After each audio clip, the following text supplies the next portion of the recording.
Hey everyone, thank you for tuning in. We are the Mullers on the Move, a traveling healthcare family of five, homeschooling our kids along the way. My name is Paige, and I'm a nurse practitioner turned side hustling homeschooling mom. I'm Blake here. I'm the traveling locum CRNA. We've been traveling the country for over 2 years now, doing just new assignments every 3 to 6 months. On this episode today, we're going to talk about finding the right ideal job for yourself. Also, talking about how to find the right agencies.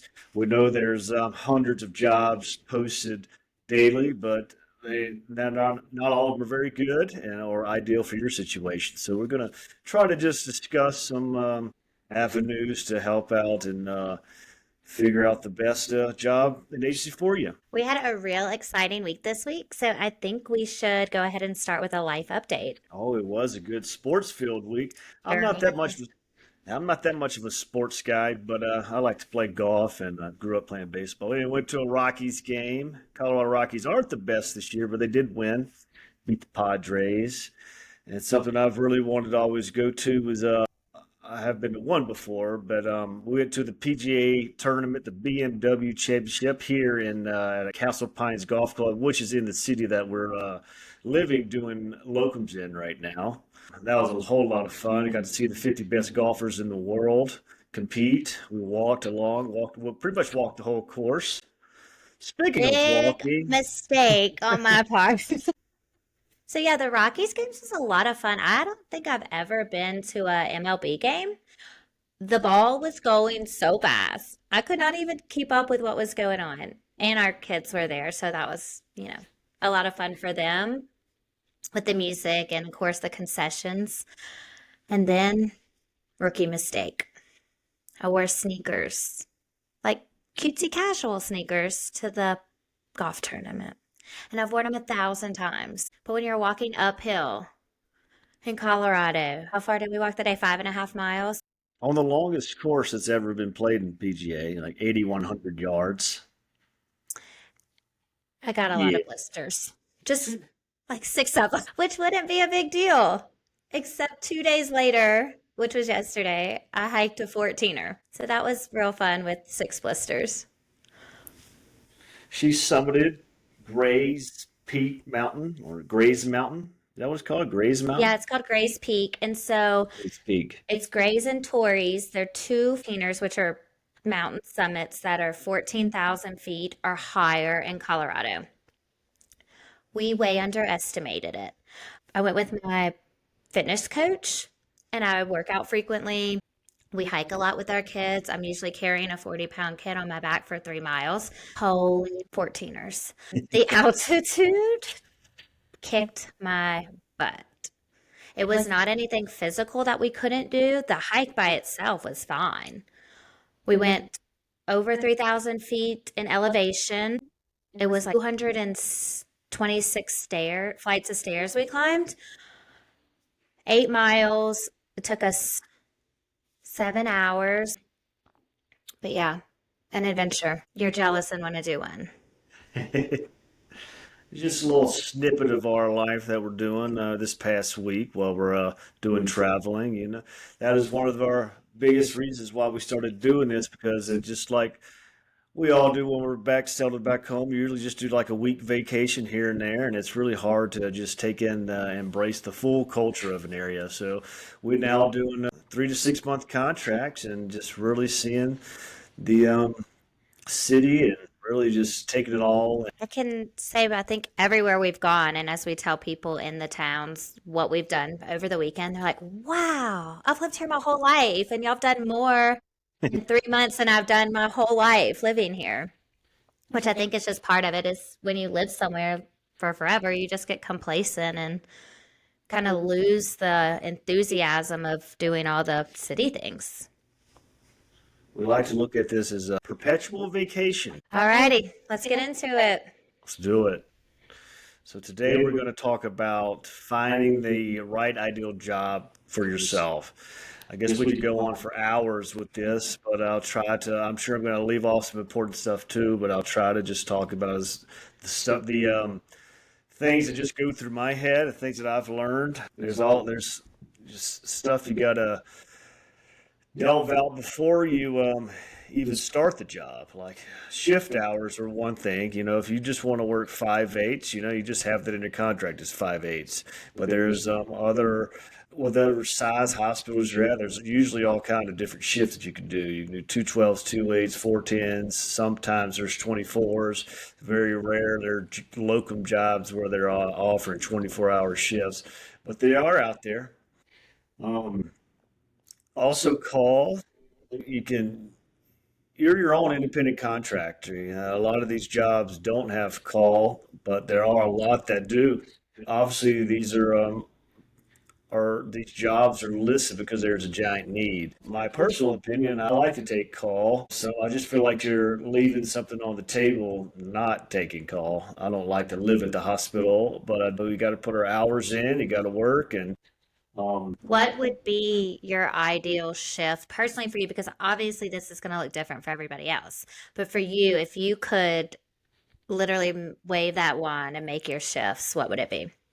2 24s a week, and stagger them or make them where I schedule them how I want and have extended time off. Not only could you just have extended time off and have vacations mixed in there, but then you could also work more if you I was wanted going to to. say, I know you would pick up extra shifts. I think we all have that mindset. You have something you want to buy, you have a trip you want to go on.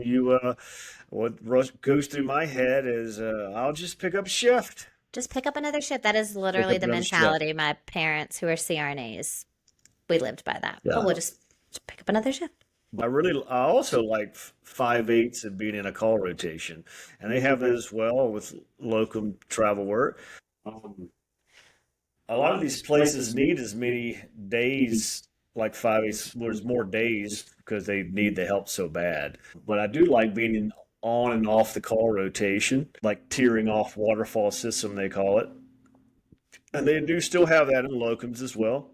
But they also have it to where they make you sit on the time clock until, like, if you're scheduled from 7 to 3, your cases are done at 2.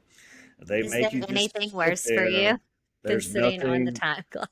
that hurts my soul and spirit more than just waiting to clock out at 2:53, because you can do 2:53 if you're scheduled till 3, get paid till 3. It's just we're professionals and we should be treated like it. And it's usually when you work for the hospital and you're a hospital employee that you fall under that umbrella where they make you do the whole time clock system. There's Every job's different. Sometimes you send in a paper timesheet and you email it in every week. Sometimes you gotta clock in via the anesthesia groups clock in, and then also clock in with the if you're with an agency with the agency, and then to send your invoice in that way. Um, every job's different for sure. As a mom, especially keeping kids home most of the days, the 5/8s is better than 4/10s. You walking in this door, what is it, 5 o'clock, is miserable. Or 5:30 by the time you Or get home. 5:30. Like I would much rather you come home at 3 o'clock every single day or work a 12-hour shift. But that 5 o'clock chaos is not ideal for you to walk in this house.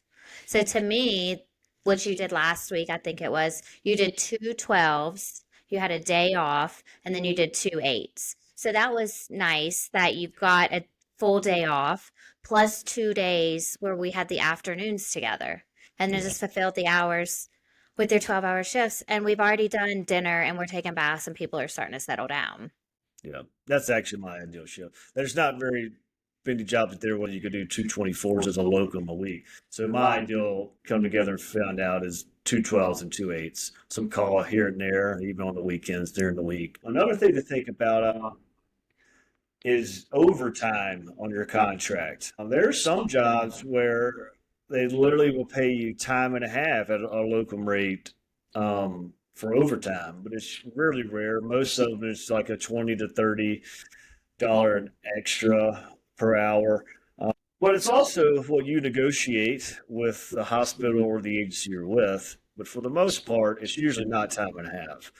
But you can also shoot yourself in the foot with your overtime rate. If you can't ever work any day overtime because the rate is that much higher than your regular shift hours, then it becomes a big problem. They don't want to schedule anything over 40 Yeah. hours.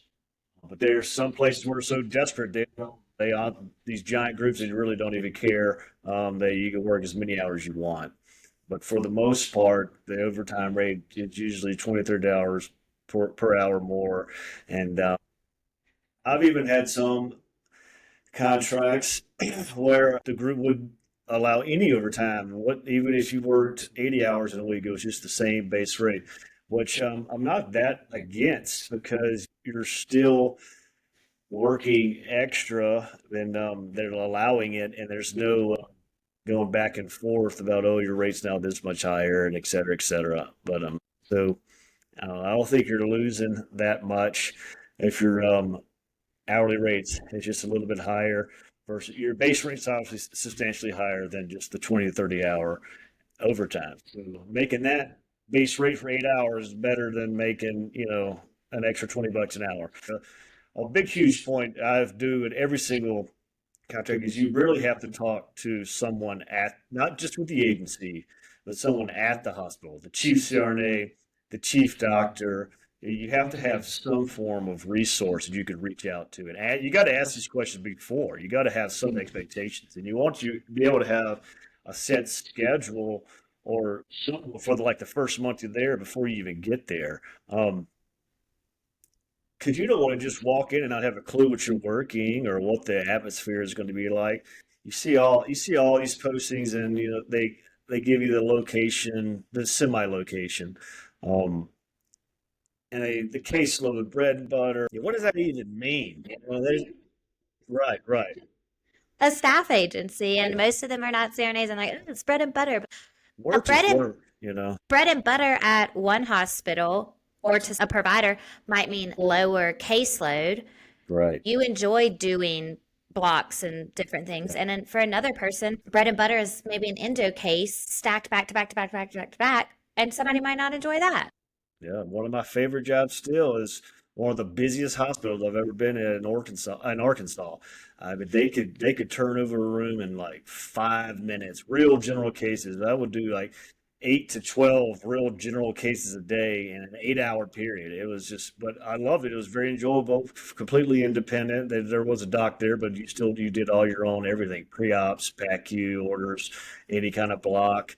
I love that's my ideal job, and that's why I search out too. I have still worked in a couple big academic settings where and you weren't even credentialed to do any kind of regional or blocks. The docs do it all, very controlling, very direction oriented, and it's usually big academic centers that are like that, but it's still all around the country. And those And things you want to know. If you say you can do anything for 3 months, but really, can you? well, somebody might consider that their bread and butter where they're Right. not alone on intubation and To be somebody's honest, it's pushing their very easy. drugs. Yeah. Yeah, And, it's true. you know, But I've been at it long enough where we spend a lot of time at work. We all do. We're 40 plus hours. We're spending almost more time at work than we're doing at home, awake with our family. So having a good environment that you want to work in is extremely important. So if you can't work in medical direction, then don't even think about it. Even if the rate is the highest that's out there. I, I wouldn't consider it unless you want to.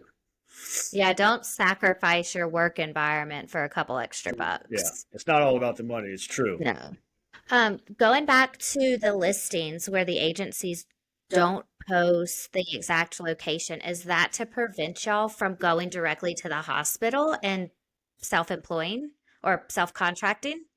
Yes, that is exactly what that's about. Without a doubt. But you need to know what city you're going to be in and what hospital, so you can research housing. You need to do all that, and it's very hard. There are people out there who are direct contracting and cutting out the middleman, if you will, of not going through the agency. It's very hard to do that around the country as much as we've done, and to just be able to contact it. And a lot of big agencies and groups, they don't care that there's an extra cost to the locums company. They locums company or locums agency, they want to go through them. They don't want to self-contract. They just want, I guess, is ease of payroll and have the Maybe agency, malpractice coverage yeah, and have the agency pay credentialing them and all out. the things. Right. Yeah, Yeah. And I a can lot of see people that. want to charge a higher rate even when they do cut out the agency. But I have nothing wrong with agencies. There's obviously a purpose for them out there. I've worked with them almost every contract I've been on. I have worked with a number of different ones and have worked with the same. There's And some that are better than others for sure. we worked with an agency that after you negotiated your contract, they tried to undercut you at like $5 an hour. Yeah, a whopping $5 an hour. And I didn't even, and I went off the, I'll just say who it is. I won't ever say that I won't work for this agency because they are one of the largest ones out there, but I'm going to try not to. But AMN Staff Care, I went off their initial hourly rate that they offered. No increase on housing, no increase on hourly rate, nothing. They send the contract over for name clear contract approval. They come back with me a couple of days later and say, "Oh, we can't do that. They want to do $5 an hour or less." I'm like, "How is this even possible?" And my biggest issue that I had is I agreed to the whole initial terms, and if the agency can't Can't take a cut that cost. a Yeah. $5 an hour cut, which we know agencies make a cut on every hour that we work, then I certainly don't want to work with you. And I didn't. I was firm and said I'm definitely not going to work this Well, and when job. we say five Thankful I dollars did. an hour, in the grand scheme of things, it doesn't seem like that much, but at least 40 hours a week, times 4 weeks of the month, I mean, you're at minimum $800 and you always work extra. So that could be $1,000 a month. It was sheer principle for me that if you're going to seriously try to cut me $5 an hour, Yeah, and who because knows, they could have been not been. And my point is, could have not even been the hospital or the it could have anesthesia just been group. the Could have agency. just been them trying to make an extra $5 an hour off Yeah. of me. Yeah, it's there's a place for somebody has to make the phone calls to recruit. Someone has to post all this stuff. They've helped with the credentialing. Agencies are very important, but there are some good ones and bad ones. And I'm going to try not to work with staff care. I like CRNA owned companies. Crew Anesthesia that I did a whole long contract with in Portland, Oregon. They're amazing. It's nice to be able to talk the talk with an actual CRNA who is pitching these jobs than a young recruiter who doesn't even maybe never even been in a hospital before. That's mostly what we're dealing with. But Yeah, it is hopefully, kind of comical when you ask them some of the basic questions. They can't really tell you. and that's why these fake posts like bread and butter and shift types and all that. But we need more details in the headers that they put on these postings. And how we find jobs mostly is almost the old school site of gaswork.com.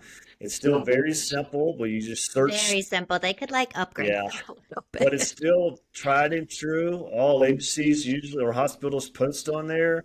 You just like we find states that we want to go to, areas we want to go to, and that's usually my first place that I go look at on the computer.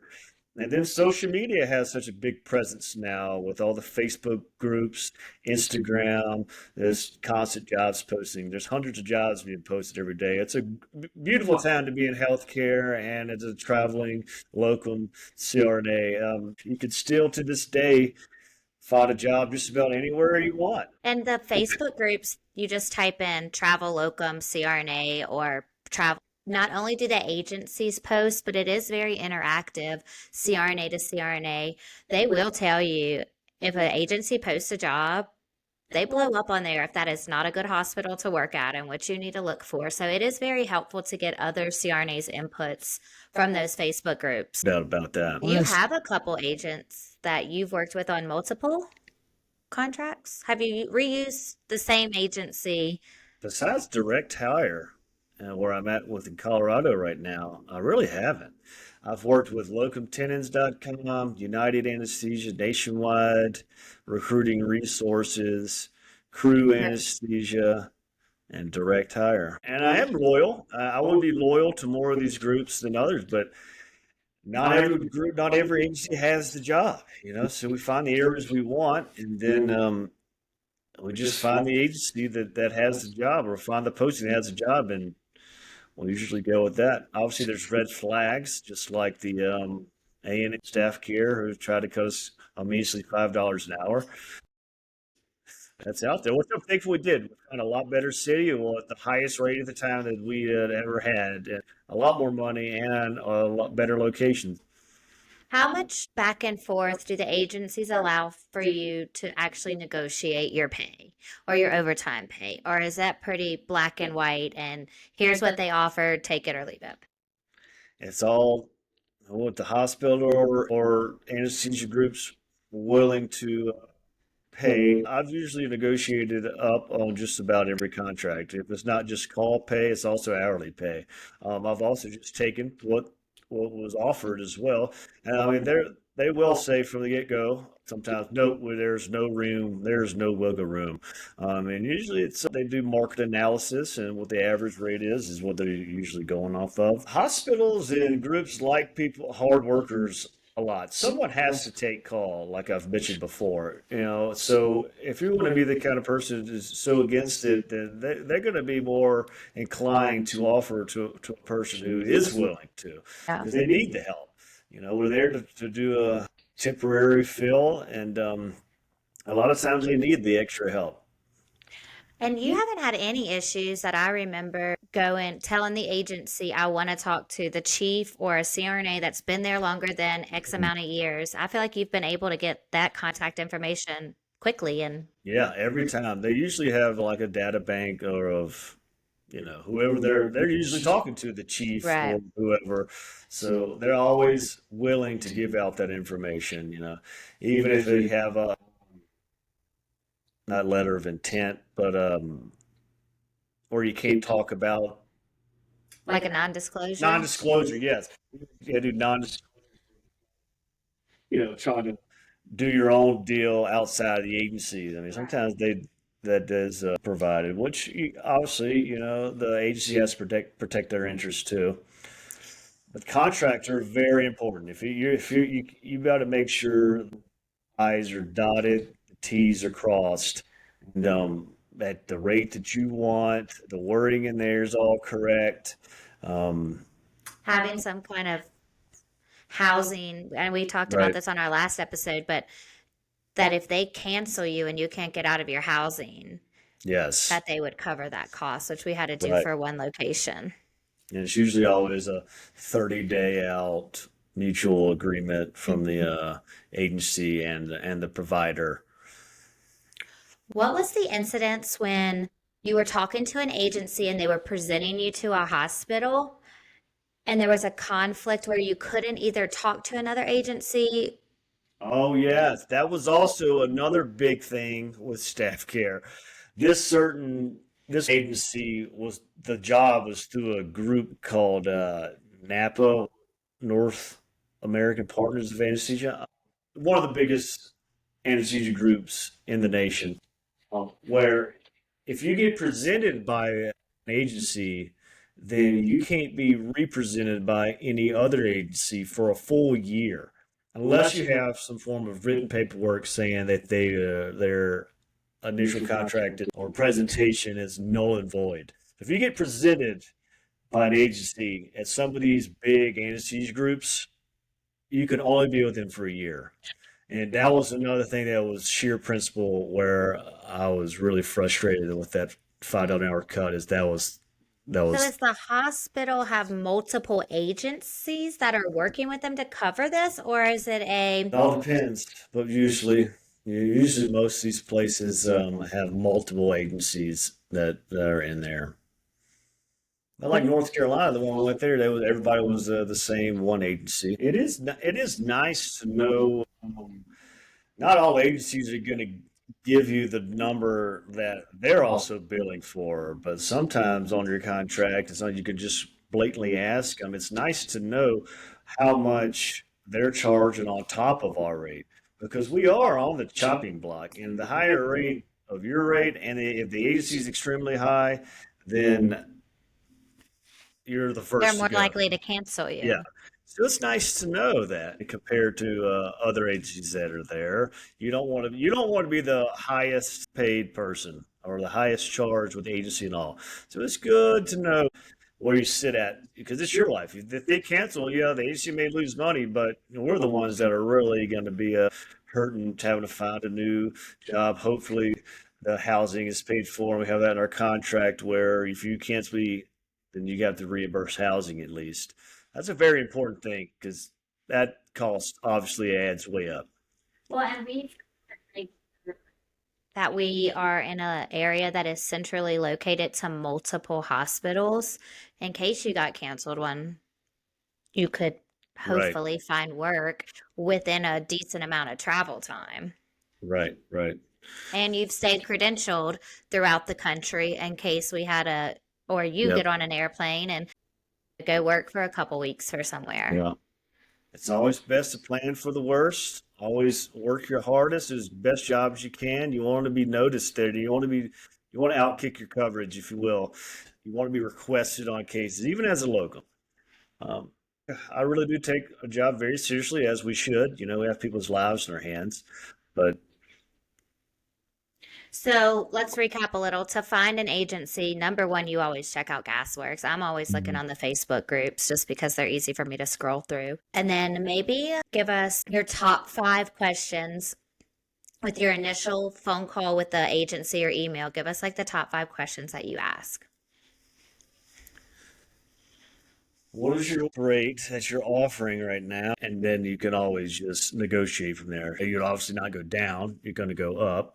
Um, is there potential for extra money, as in shifts, extra shifts and call? Living stipend is extremely important. If you do an all-inclusive rate, you have to bargain a minimum of $25 an hour extra as the all-inclusive rate because housing costs at least 20 with travel and all is at least $25 an hour. Um, so you want to have but if it's not all inclusive, obviously the travel stipend. Like I said, we haven't really lived anything less than $4,000. So you need to do your research, obviously, beforehand on where you're going to find your housing, like Airbnb, and see roughly what the housing costs there. But it's usually around 4 to 6 thousand. So that's a big question to have the travel stipend And I think discussed. we've had done 50-50. Like half the jobs you worked, you got a living stipend. Half of them have been all inclusive. Very important to me is how's the culture at the hospital? Is this medical supervision? Is it medical direction? Is it full scope of practice? Can you do OB? Can you do spinals, epidurals, regional blocks? Very important that you do have the opportunity to. Like I said, there's some hospitals you're not even credentialed to do it. So if you're real adamant about doing your own stuff, you probably don't want to work somewhere you're not even credentialed to do a spinal. I'd say the last thing would just be the normal caseload, the day to day of average cases that are done and what type of cases, but that's a minor thing for me. But you're going to not, if you don't do hearts, obviously you're not going to be into the heart room on day one or at all. You just say you're not going to do hearts. A lot of people say they don't do pediatrics. I'm not that guy. I don't understand why there's so many providers out there who say they don't do pediatrics. It's a very important subset of population that we should all be involved in. Does that affect your hiring potential? And do the agencies respect those boundaries? Like if you say I'm not doing peds, are you They do guaranteed that you pretty much, yeah, yeah, for the most part. But it's when you get to the job, you're not really even getting in touch with the agency. But those should be set in stone beforehand, and usually they are honored, if you will, if that's your stipulation. Yeah, I mean, because as a nurse, you could say, I don't know how to do this skill, and it did not matter. If they floated you to a floor on telemetry, I did OB, I don't do hearts, and they put me on telemetry, I don't know what I'm even looking at, but it didn't matter. you could upload this into your contract too. That you don't do hearts, you don't do pediatrics, Yeah. if that's the route you want to go. Next week, is Labor Day. So I'm leaving you and I and I'm heading to Grand Isle to visit my parents. So we're gonna hopefully get my dad, who is a co-partner of an anesthesia company. He also runs their CEU conferences and is head of marketing. So hoping to get him on the podcast to give us his insight on locums versus staff CRNAs, Wait to hear that. how he thinks we ruined our life. And he only has a diploma. So interesting turn of how he got to his position. And your parents are coming in to visit, so that'll be fun. You'll get to spend time with them. Yes, indeed. Thank y'all for tuning in. Hopefully, hopefully had a little tips for you on the right job and right agency. Sooner than later, we'll have referral links on our website and on our social media. Make sure to sign up for our newsletter, and that way we can email you when we have referrals for different agencies. A great day. See you next Thank you. week.